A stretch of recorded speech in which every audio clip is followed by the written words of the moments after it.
Hello and welcome, my friends and viewers, to this week's episode of Legendlore, where I draw pictures of monsters, characters, gods, and other things from D&D 5th edition, while giving a small bit of quickly digestible history about them. Together we'll go over their origins within the game, how they're utilized in the modern edition, and how I like to utilize them in my own games. Today we take our first dive into the Elvish pantheon with the goddess Sehanine.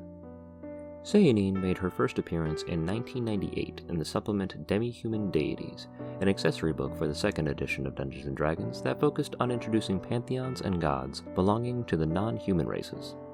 As the now primary elven goddess of the Seldraine, the Elvish pantheon of gods, Sehanine commands the domains of death, dreams, the afterlife, journeys, and the moon and stars, also standing as a patron of the autumn season and elvish subtype of moon elves. Often she is posed as the consort to Corellon, the head god of the elves, to which she is meant to serve as a sort of foil or opposite, and as such has made an appearance in every edition from 2nd edition all the way up to the current 5th. Sehanine is reportedly known to be an extremely protective deity, using illusions to hide and protect the elves and nurturing secret trysts that lead to true happiness, rather than letting her children succumb to the disdain brought about forced courtships and arranged marriages. As a protector of those who wish to not be caught, Sehanine calls to those who need aid to escape their circumstances, and as such has a collection of worshippers beyond just the elven race. She also stands as the elven version of the Grim Reaper of sorts, guiding all who worship her through their journey of life until the very end, to which they may join her in the divine elven realms of Arborea.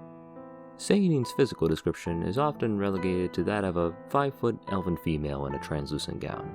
which is said to be made out of beams from the moon itself. Some people believe that pieces of it can be taken and bottled into potions of invisibility, and with that little specific detail in mind,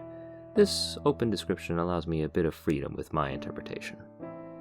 I see Sehanine as a beautiful, lavender-skinned elven female with flowing white hair, pure blue eyes, and garbed in a dress made of pure silver, with a dark purple hood that aids her in shadowing those who she seeks to protect.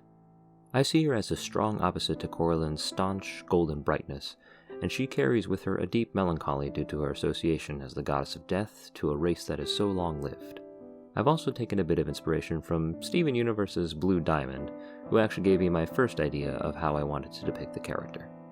In regards to my games, Sehanine's domains for her clerical worshippers normally only include light, knowledge, and the grave domains. I personally like to open this up to include the trickery domain, as well as the newly added peace and twilight domains due to what she stands for.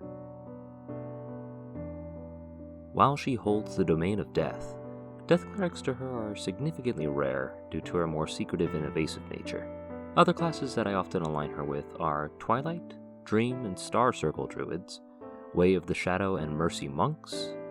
Oath of the Ancients and Devotion Paladins for obvious reasons, Arcane Trickster and Phantom Rogues, Beastmaster, Horizon Walker, and Fey Wanderer Rangers, Divine Soul Sorcerers, Bladesinger Wizards, and Celestial, Archfey, and even Hexblade Warlocks blessed with one of her few divine weapons. The fringe classes that teeter on the edge of elation for me are Echo Knight Fighters and Shadow Sorcerers,